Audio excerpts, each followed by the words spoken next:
ewe ukiza bivuga abiteguye abajanwe nakoze kwiyonere urahombeyemo warumvise ubutumwa bwiza.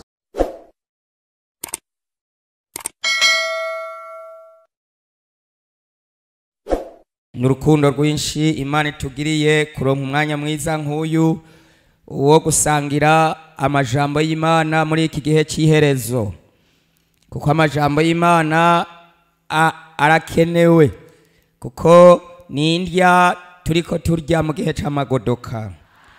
None rero tumaze iminsi dusangira amajambo y'Imana ahantu twaguma twari duhafise ijambo rivuga ngo ivyiyumviro Imana itwiyumvira ko si ivy'ivyago ariko ni ivy'amahoro kugira ngo igire iherezo ryiza duha. Twabwiye umuntu yuko yomenya yuko Imana imuzi, kandi kuba muri Kristo no kuba mu Mana bitabuza kandi ko umuntu agira ibibazo. Mugabo Yesu niwe nyishuye ibibazo, kuko ivyiyumvira twiyumvira ko atari ivy'ivyago n'ivy'amahoro. Yesu wa twese aragahabwa icubahiro. Tugomba dusangira ijambo rivuga ngo imvo n'imvano yo kutazokumva inzamba y'iherezo. Kuva kera Imana yarashatse kubana n'umuntu, iramurema yipfuza kuzobana nawe.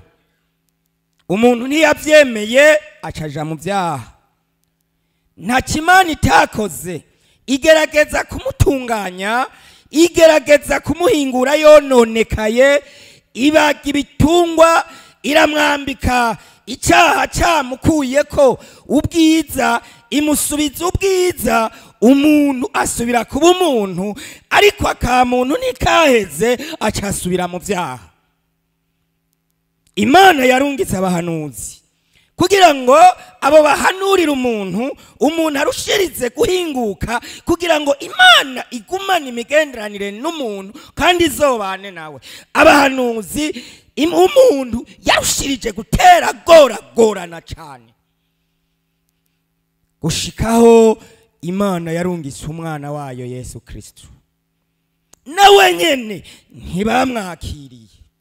Ijambo ry'Imana rivuga ngo yaje mwisara umuco, ariko umuco ntiwamwakira. Ariko ngo abamwakiriye yabahaye ububasha bwo gucika abana b'Imana. Umviriza rero, naho byabaye bityo, Imana ntiyahevye umuntu, yaciye ireka umwana wayo arapfa ku musaraba, amaraso yiwe araseseka kugira ngo icyaha kimuveko, atunganywe n'ayo maraso, hanyuma Imana izomujane mu ijuru kubana nawe. Yesu yaje avuga ngo mwihane kuko ubwami bw'Imana buri hafi. Mu butumwa bwa Kristo yarerekana neza ko iyo bija hose hariho ubundi bwami butari ubwaha mw'isi abana b'Imana bagiye kuzobamwo. Mbere hari umuririmbyi yabwiye mugenzi we ati aho hantu hari ivyiza bera babikiwe, akamubwabaza ngo uzobayo, nawe ati je nzobayo. Ariko bene data, Imana iradukunda kubera Satani ariho, kubera abadayimoni bariho, kubera impwemu mbi zikora. Imana yashizeho igihe c'ubuntu kugira ngo igihe cyose ishengero rikibayeho, umugeni wa Kristo ariko aratunganywa, n'izi ndirimbo zose zaguhereyemwo abaririmbyi bamye baririmba.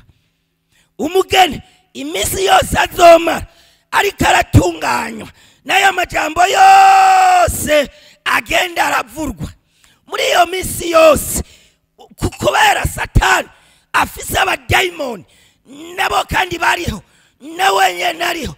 Ibona ko bigoye ikishiraho igihe c'ubuntu n'ububasha bw'amaraso ya Kristo, kugira ngo muri yo tuzogume twezwa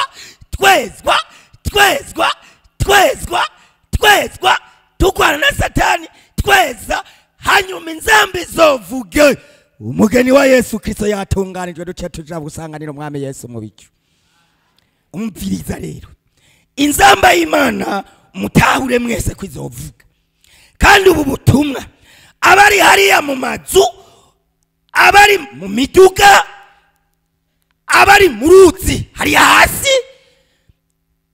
abari ngaha batahura bahasengera, uje ngaha ari mushasha, n'ubundi yaje gutembera yicaye hariya hanze impande ya korotire, nawe nyene ndashaka ko ubutumwa bumwinjire bumunyengetere kandi agirisha akuye ngaha. Yesu ashimwe, kuko nawe nyene Imana iramukunda.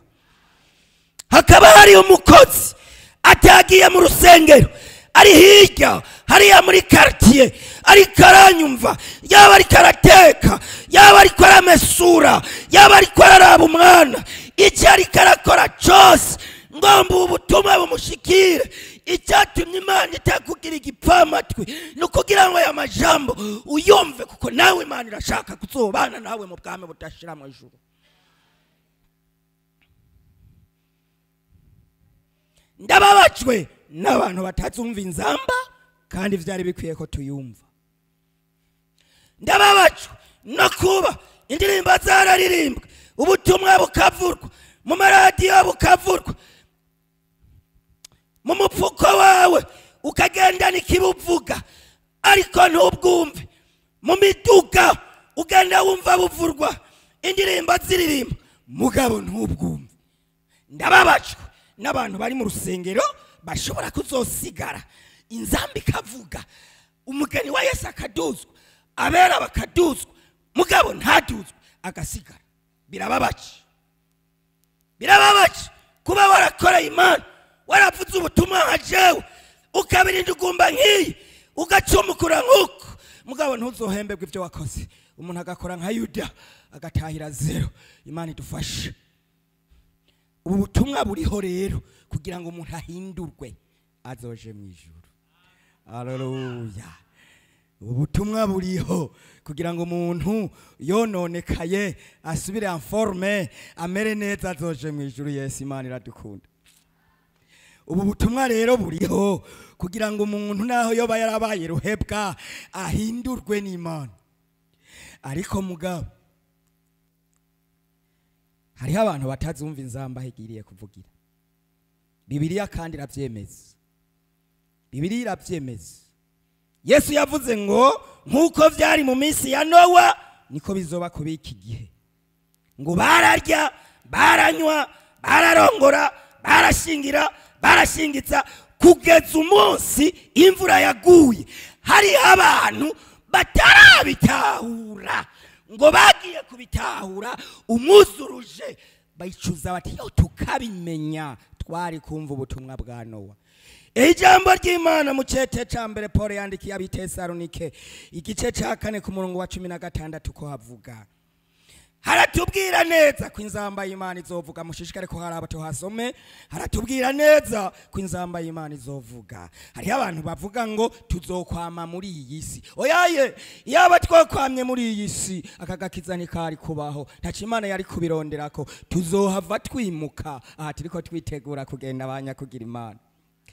4 ku murongo w'16 havuga ngo kuko umwami wacu ubwiwe azoza amanutse avuye mu ijuru aranguruye ijwi rirenga hamwe n'akamo k'umumarayika mukuru n'inzamba y'Imana, maze abapfiriye muri Kristo nibo bazobanza kuzuka, maze natwe bazoba bakiriho dusigaye tuzoca duteruranwa nabo mu bicu dusanganira umwami wacu mu kirere, niho tuzokwama tubana n'umwami. Nuko mwiruranisha ayo majambo dawe wa twese nashimwe.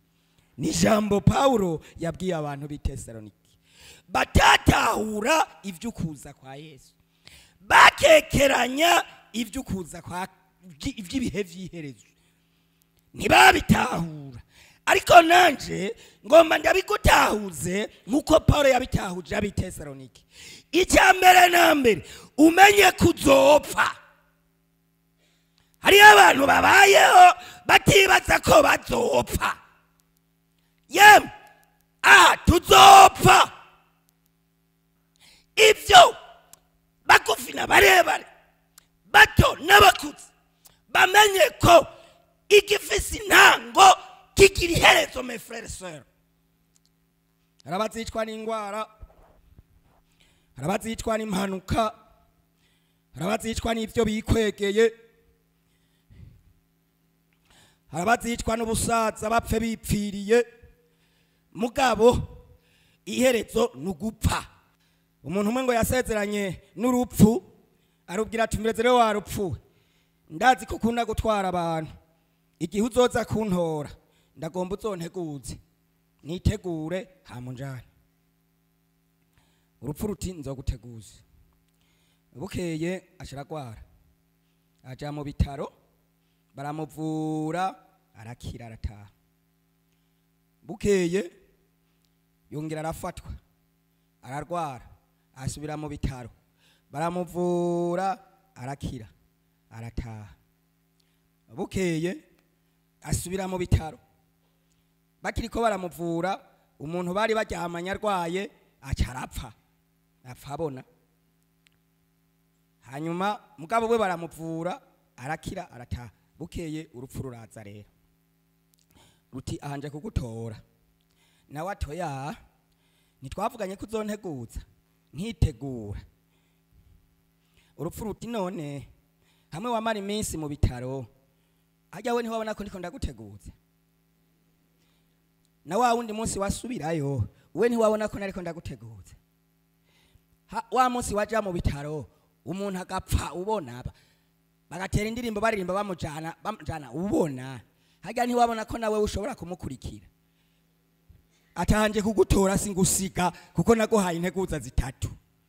Urupfu ngo ruca ruramujana.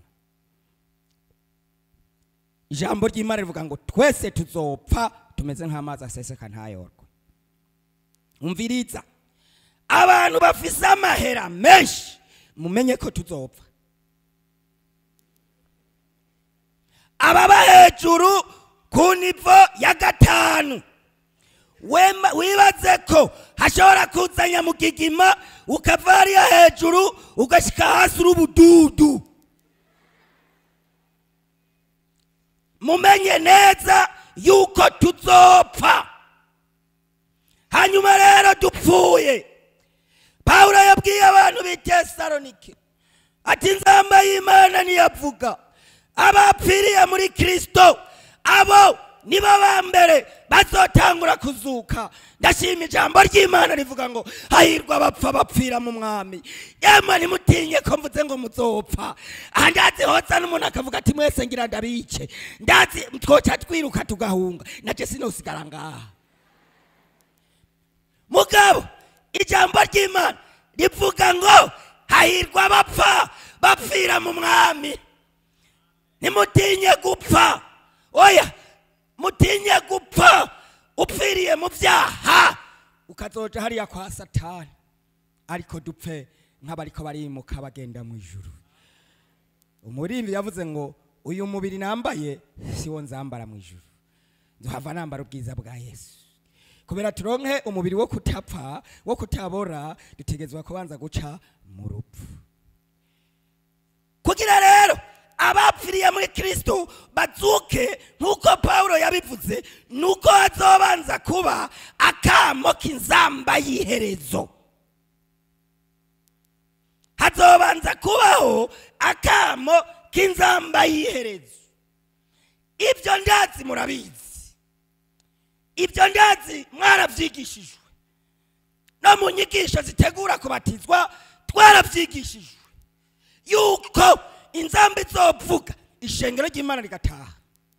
Ariko niyihe none ko mbona hari abantu bazosigara, ko mbona hari abantu batazoyumva,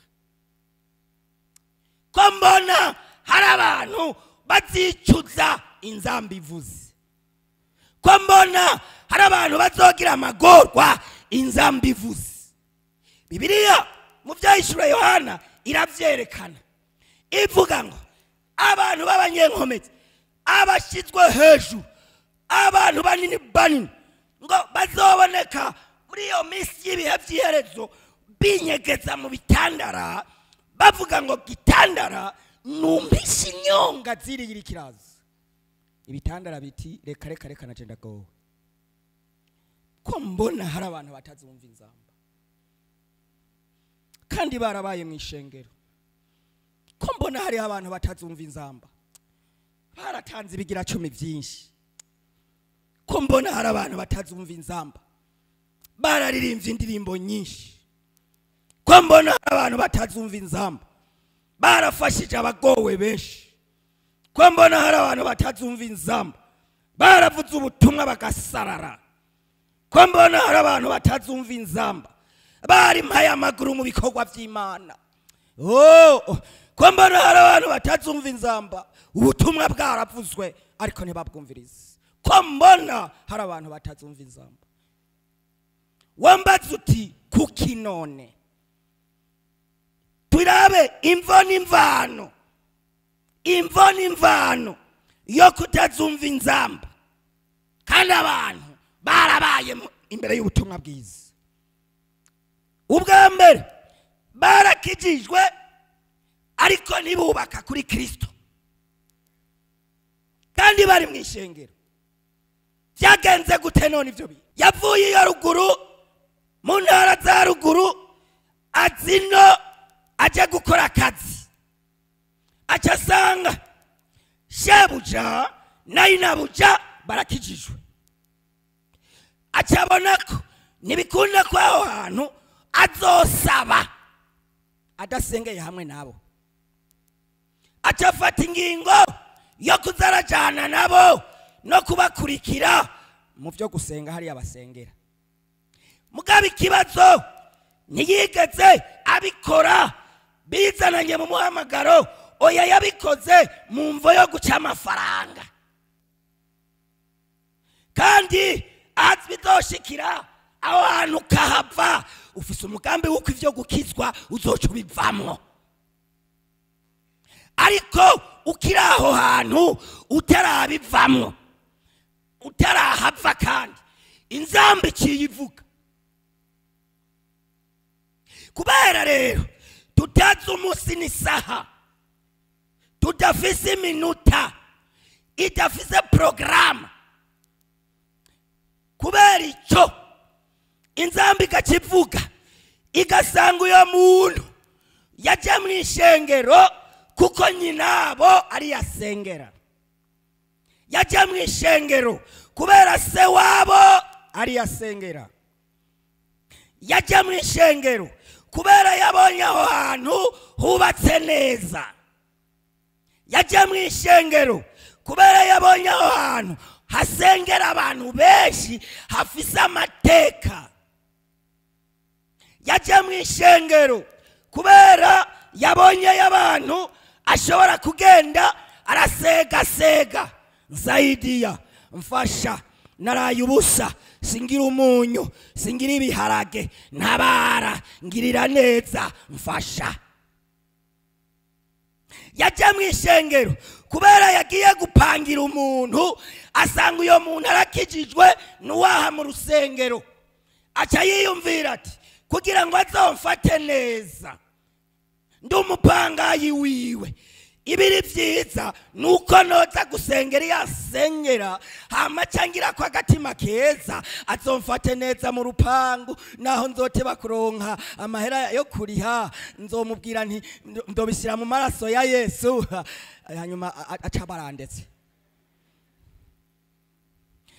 Abo rero abo nibo babaye mu isengero, baba mu rusengero mugabo ntibubaka kuri Kristo. Nuko shebuja yamuhaye akazi ko kumunyongera imodoka, acarabona ko atazonywera itabi mu modoka ya shebuja, agira igishushanyo cyo gukizwa, formalite. Ageze hirya ibiboretse arabinywa, ageze hirya itabi ararinywa, mugabo aje kunyonga shebuja aca yigira umutagatifu abana na marayika Mikayeli mu ijuru. Shebuja nawe ngo umushoferi wanje arakijijwe. Nabo bantu rero ndababwira yuko babaye mu ishengero mugabo ntibubaka kuri Kristo Yesu. Imana idufashe. N'umukobwa azanywe n'umuhungu waha mu rusengero, ivyiyumviro vyiwe niyo aravya mu rusengero bakabona wa muhungu ntiyaje ntaheza uwo munsi uwo mukobwa. Uyo muntu ninde? N'umukobwa yaje mu rusengero cyangwa n'umuhungu yaje mu rusengero kubera afise umukobwa ariko araronderayo arabe ko yo mukwega kwega. Uyu rero araha mu rusengero, ivyiyumviro vyiwe ntibijyanye n'ibi turiko turavuga. Oya, afise ishusho yo kubaha Imana mugabo ahakana ubushobozi bwako. Pawulo yabwiye abantu b'Imana atabo bantu bamo batera ibitugu. Haleluya. Abo rero ntibubatse kuri Kristo, barafise ahantu bubatse mugabo iyo bari kubimenya, iyo bari kuba abandi, bari guca mu nzira y'umusaraba, bagaca mu irembo ry'umusaraba, bakinjirana mu maraso ya Yesu, bagahita barayoga, bakinjira muri mpwemu yera, bakanyegera muri mpwemu yera. Abo bantu inzamba ivuze boyumva mugabo bari mu ishengero kandi ubu butumwa barabwumva mugabo ntibubatse kuri Kristo. Icya kabiri, barahawe mpwemu yera, bashyitse mu rusengero barihanye.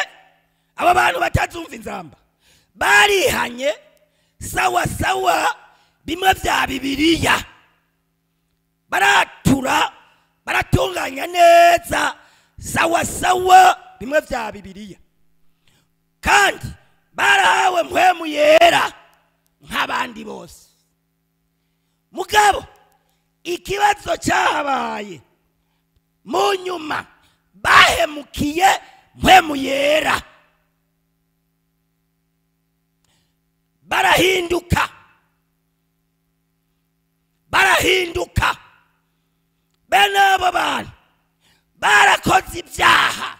Mugabo kubara yigeze kuboneka ari umuhizi mu by'impwemu, kubera yigeze kuboneka ari umunyabushobozi mu by'impwemu mu ishengero, none yaguye mu byaha agaca avuga ati ndavye uko bajya abarongozi bari banzi, ndavye uko bajya abarongozi bantahura, ndabona ko hamwe novuga ko nacumuye nkatura ibyaha nari mfise mpwemu yera kandi babizi ko barakamaramaza ndabihevye. Uyu muntu ngena acabikora, acahengera bavuze ngo muze kuri Yesu, muze kuri Yesu, Yesu abagirira imbabazi. Agakitakita ku ntebe hari inyuma ngo ya ngo babanze bahaguruke, ngo reka ndeke, ngo banze bahaguruke, ngo bagende, manze ndeke bagende. Nyina hengera abafukama bageze hajya kuyitapi, nawe hajya nta muvuga butumwa azakonshikira ngo ambaze, nta n'umupasi azakonshikira ngo ambaze, baza kubaza bari abari imbere. Jewe rero ncamfukama muri bajya Bibiliya yo kwivuganya guhezagirwa ivuga ngo upfukapfuka ibigabitanyo byiwe ntazoronka umugisha, mugabo ubyihana akabireka azogirirwa ikigongwe. Abo bantu barahawe mpwemu yera, mugabo igihe cy'ukwezwa kimwe cy'ubuntu bagikoresheje nabi cyane. Ngo novuga ko naguye muri ibi bintu no maramara kwa mwarimu azingene nari imeze, novuga ko naguye muri ibi bintu no maramara kwa pasitori azingene nari imeze, reka nje ndabire kukunyene nta kundi. Bukaye ubutumwa bukamusatira aca yiyumvira kuja kudandaza icyaha. Nzoca ngenda nsengere mu kigwati, ndaba umupasitori atanzi wo mu kigwati, nzoca natura kuri we, kuko hamwe no turukira pastor isi n'ijuru vyo babifatanye.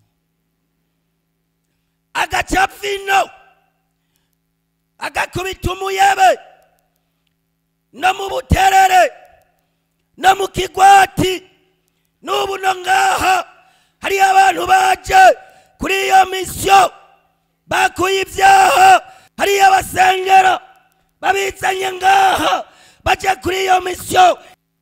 Ijambo ry'Imana rivuga ngo niwatura ibyaha byawe iyo mana yo kwizigirwa nizoreka kuguharira abanyaguhezagirwa n'Imana.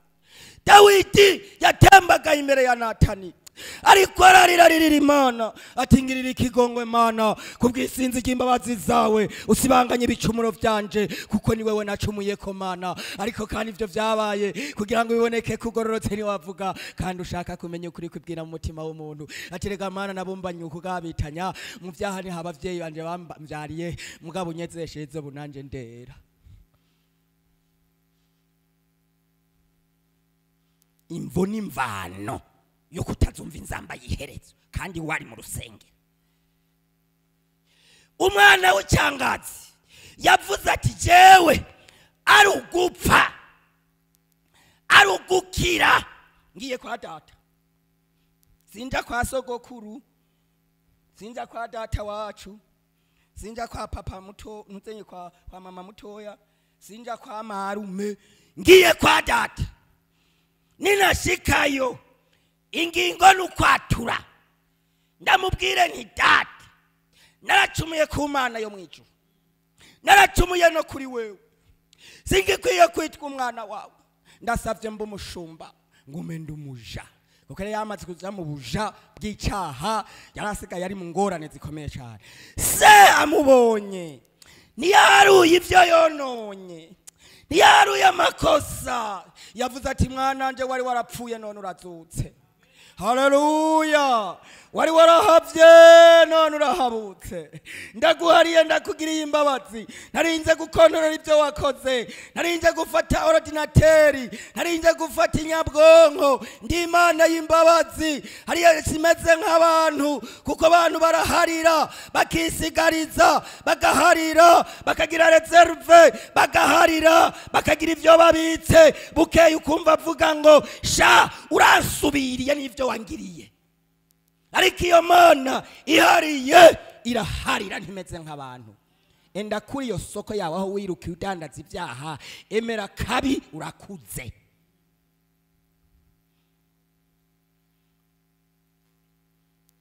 Abo bantu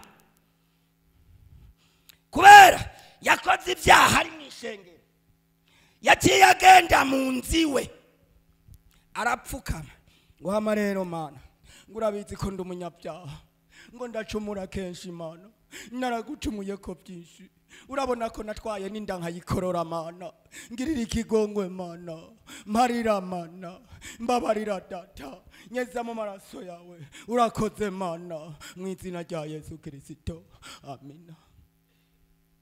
Agacava mu cumba ngo ibyaha byanje byose ibyaha byawe byose gute.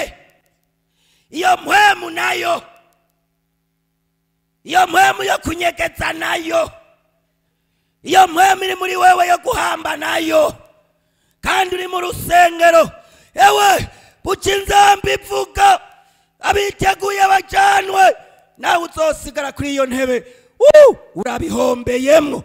Warumvise ubutumwa bwiza. Imvo n'imvano yo kutazokumva inzamba yiherezo. Ubwa gatatu, aba bantu batakaje ijwi ryo mu mutima. Yari mu rusengero, abayo yaranaririmba mbere, yoba yarakora n'ibikorwa byinshi, yoba yari n'umuvugabutumwa, yoshobora kuba n'umurongozi nka jewe. Bene abo bantu rero bariyizigira, bakiyizigira, akaba umunyenkomezi. Hanyuma rero ingorane abo bantu bagira, umuntu amaze kuronka mpwemu yera ameze nk'umuntu bahaye igiti bakagitera bagaca bakimusigira mu gihe cy'uruzuba nk'ubu muci. Bisaba yuko agira umwete wo kuguma kivomera. bisaba yuko agira umwete wo kuguma. Niyo Pawulo rero yabwiye Timoteyo ati wibuke gufurura ingabire iri muri wewe kugira ngo igume yaka. Abo bantu rero iyo bagiriwe ubuntu bakagwiza gusenga, bakagwiza amasengesho, kuko amasengesho ahambirira umuntu kukwezwa, kuko mpwemu yera amusanga mu masengesho. Mpwemu yera ameze nk'akantu kumva ubumote. Ahantu mpwemu yera yumvise ubumote bw'amasengesho niyo acaja, ukaza wumva bari mu cumba ngwapa wame, kuko mpwemu yera akurikira utwo tuntu, ubwo bumote bw'amasengesho. Yesu adufashe cyane. Hanyuma rero mpwemu yera ari ageze mu muntu rero n'umuyaga, umuyaga uje, ibyatsi, umusenyi, amabuye y'ibitoke yaguye mu nzira, ibihundahunda, ibiragarira, ibihunguruka, ibinyantege nke, inzu zubatswe mu ntege nke. Umuyaga uje, kuko mpwemu yera n'umuyaga utawugomba. Ibyo byose umuyaga urakunkumura ugatwara. Iyo mpwemu yera yafashe ikibanza mu muntu bimera bityo. Uyo mpwemu yera amaze kugera mu muntu ameze nk'umuriro. Aho umuriro wotera ngaha muri twebwe twese twokwiruka, uwutirutse agasha. Niko rero mpwemu yera ameze. Ashitse mu byatsi byumye araturira. Amen. Ashitse ahantu hari ikintu icyo ari cyo cyose araturira. Naho cyo bicuma cy'ikinyenkomezi aragicanira kikaba teketeke, gushikaho mpwemu yera agicura mu kindi kintu. Amen. Umuntu ugasanga uko yarari ejo siko ari uno munsi. Niho umuririmbyi wumva aririmba avuga ngo mvugutira kandunchure inkamba zimvemo umpindure cuma cawe uhorukore. Ashitse muri abo bantu amera nk'amazi. Amazi n'ubushobozi bukuru buhoma abantu bakoga. Amazi n'ubushobozi bumara inyota, abanyotewe bagashira inyota. Kuko mpwemu yeraje ibyaha byose, intege nke, icyo ari cyo cyose mpwemu yera aho yinjiye kirahava n'amazi. Haleluya.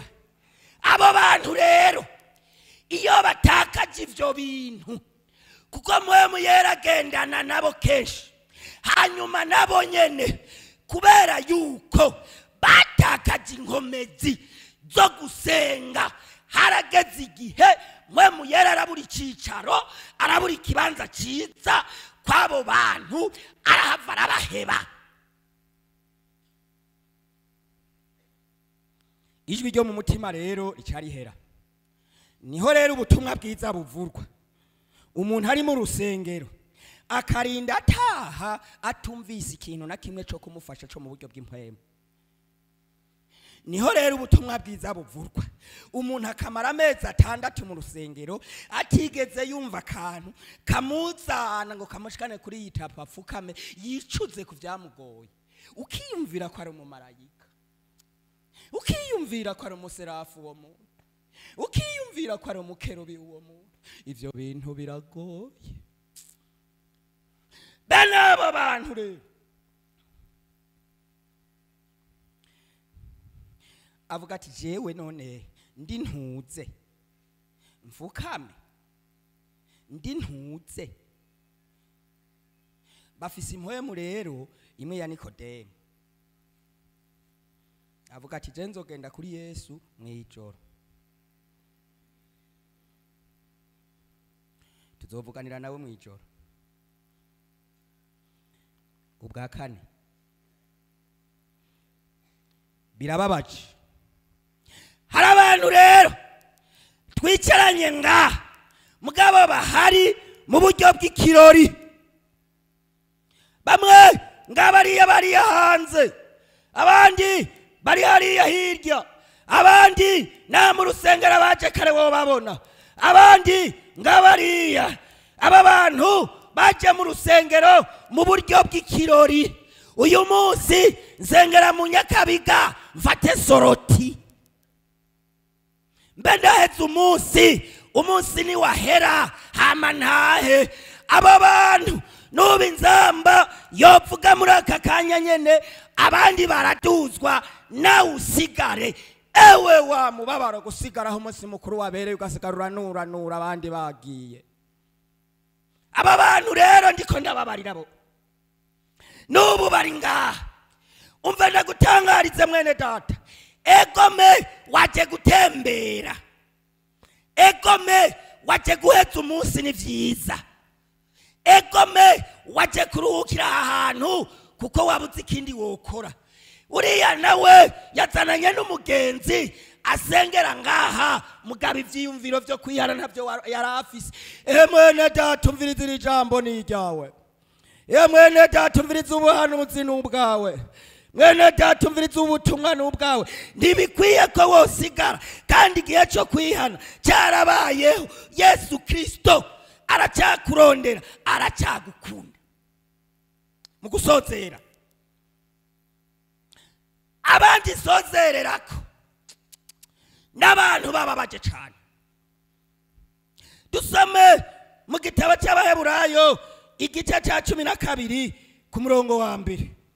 Abaheburayo 12 ku murongo wa mbere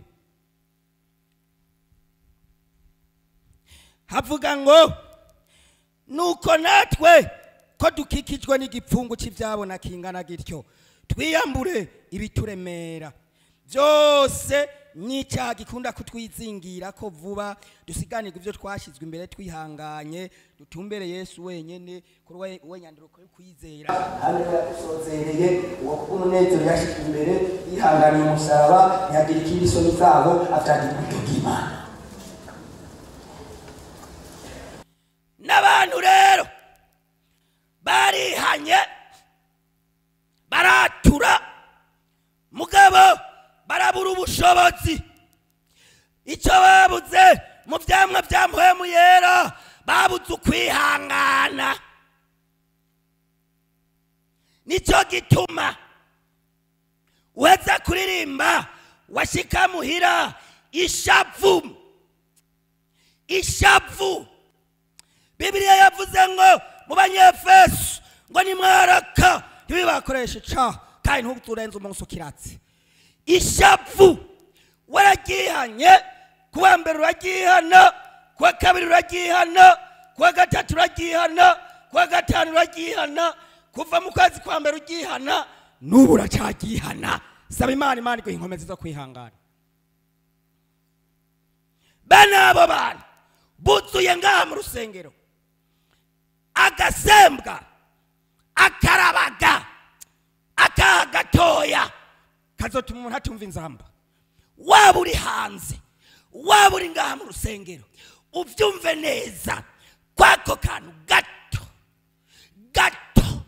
kazotuma utumva inzamba. Birababaje warabaye mu rusengero. Abandi ko ndabari no munsi sabari mu kabare, abandi ko ndabari no munsi sabari mu vyumba by'abamaraya. Oya, nabonyene nibanyumva bakanyumva kumbonesha kure, bazabumvira ijambo ko nabonyene bakora nk'ivyo abandi bakoze barihana, nabonyene bo kumva ubwami bw'Imana bagahinduka. Yesu arahari, aracari ku ntebe y'imbabazi. Ivyaha vy'umuntu naho vyotukura tukutuku bizokwera bihinduke nk'ubwoya bw'intama y'umweru. Hari icyaha gikunda kukwizingirirako. Paulo yavuze ngo twiyambura ibituremera. Si Paulo, n'umuntu yanditse, yo bari na Paulo sindabizi, mugabo ntibamutomora neza hajya mu Baheburayo. Yavuze ngo twiyambura ibituremera, bo n'icyaha gikunda kutwizingirirako vuba, dusiganirwa ivyo twashizwe imbere twihangana. Warihanyura kizwa, mugabo vyarakunaniye kwihanganira abo mukorana. Imisi yose wamuri kuracumura ko bo mukorana. iminsi yose mwama muriko murasabana imbabazi, iminsi yose wewe vyarakunaniye kuba umuntu hariya muri society wanyu, ico cyaha caranse kukuvako, wewe uri umunyenduru no mu rugo rwawe, uri umunyenduru, abantu bakwandurako, abantu bagira ingorane, ababanyi bakwandurako, vyaranse ko wihana gutera induru, uri umunyenduru minsi yose, uri umunyenduru mwisoko, uri umunyenduru aho uri umunyenduru. None we ugirwe gute kwinzamba y'Imana bukivuga ugume mu nduru? Ubutumwa bwiza buvurwa,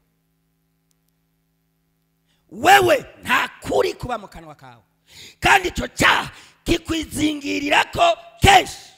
Natuye kuri uyu, natuye no kuri uriya, natuye no kuri uriya, natura kuri uriya, natura no kuri uyu, natuye no kuri uyu, natura no kuri uyu, natura uburake, natura ishavu, natura uburake, natura kuri uyu. None amaherezo n'ayahe? Ndabihevye sindosubira kwatura ku muntu numwe ko barakamara ngumye ukunyene. Uwo rero yarinjiye mu kazitiro, yarinjiye mu kazitiro ka Satani, kandi ari mw'ishengero. Satani yaramuteye ubwoba, mbega muri dushi wawe kudasibayo, mbega dushe irababara, mbega dushe irashavura. Ahantu yemwe abantu b'Imana ni muri dushe, ahantu ho kogera uboma bukatuvako, ahantu ni muri dushe, ahantu ho kogera umunuko ukatuvako, ahantu ni muri dushe, ni muri baignoire, ahantu ni muri lavabo, n'ahantu ho gukarabira, ahantu ni muri piscine, ahantu ni Golgotha. Umviriza, aba batwereka inzira y'Igorogota tukazoshikayo, iyo bataba bahari natwe nitwari kuba turaha.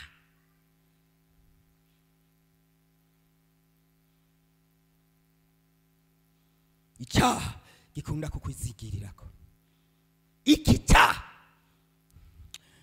cyaha nako abandi bokumvisa inzamba, nako na wewe ugitangura wari mu bazokumva inzamba, mugabe ico cyaha gikunda kukwizingirirako.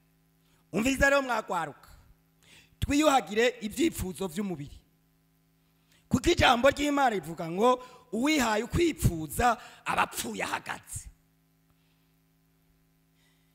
Yesu yaravuze ibintu vyiza cyane, yavuze ngo igikondo cawe cy'iburyo nicagucumuza ugice ugite. None urazi ivyaha biri muri ugo gwaruka vy'igikonjo, ndatangarije bariya bari hanze, ugwaruka ruri hanze n'urutari mu baririmbyi, ugwaruka ruri hanze ndabona rugwiriyemwe abantu batari mu bikorwa byo mu rusengero. Bene ugo gwaruka cyo kimwe n'urundi ruri indani bafise icyaha cy'igikonjo. Igikonjo cyawe cy'iburyo, icyo cyaha kandi cyarakwizingiriyeko, n'icyaha cy'igikonjo cy'iburyo. Saa moya mu mabere y'abakobwa, saa 3 mu bikiriza by'abakobwa, igikonjo cy'iburyo. Saa 5 mu mazosi y'abakobwa, igikonjo cy'iburyo. Saa 8 mu migongo y'abakobwa, igikonjo cy'iburyo. Imana idufashe.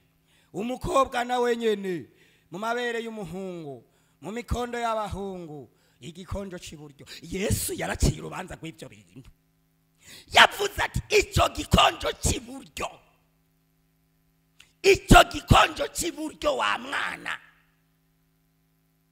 icyo gikonjo cy'iburyo wa mugabo we, ni icyaha cyakwizingiriyeko. Cyaragiye kiraboha, waratevye ubigira ibisanzwe.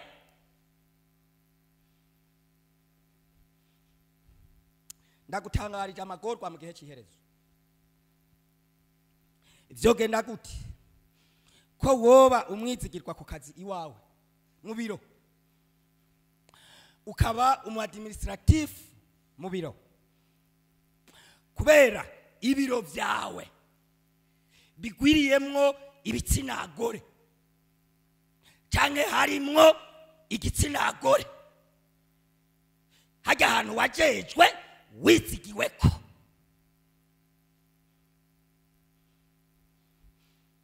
Igikonjo cy'iburyo mu biro, igikonjo cy'iburyo aho umuntu yirirwa, igikonjo cy'iburyo kwa sekreteri, igikonjo cy'iburyo kwa wawunda kwandikira, igikonjo cy'iburyo kwa wundi yandikisha imashini nyabwonko. Ico cyaha cyarakwizingiririye ko byaranse ko gihera. Ico gikonjo cy'iburyo, gikonjo cy'iburyo ni cyagucumuza ijambo ry'Imana ryavuze ngo ugice ugitekure byo kubera byiza kwinjira mu bwami bwo mwijuru ucitse igikonjo hako woja muri Gehinomu ufite igikonjo cy'iburyo. Gikonjo cy'iburyo ni cyagucumuza ugice ugitekure, niko ijambo ry'Imana rivuga, niko Yesu Kristo yabivuze. Haleluya. Yakobo nawe mu gukonfirima ayo majambo yavuze ngo abanyabyaha nimukarabe, nimukarabe abantu cy'ibikonjo by'imitima mukarabe, ab'imitima ibiri mwazwe imitima. Haleluya. Murire mwongere muboroke, kuko icyo kintu ni kirekire cyane, ni icyaha cyakwizingiririyeko.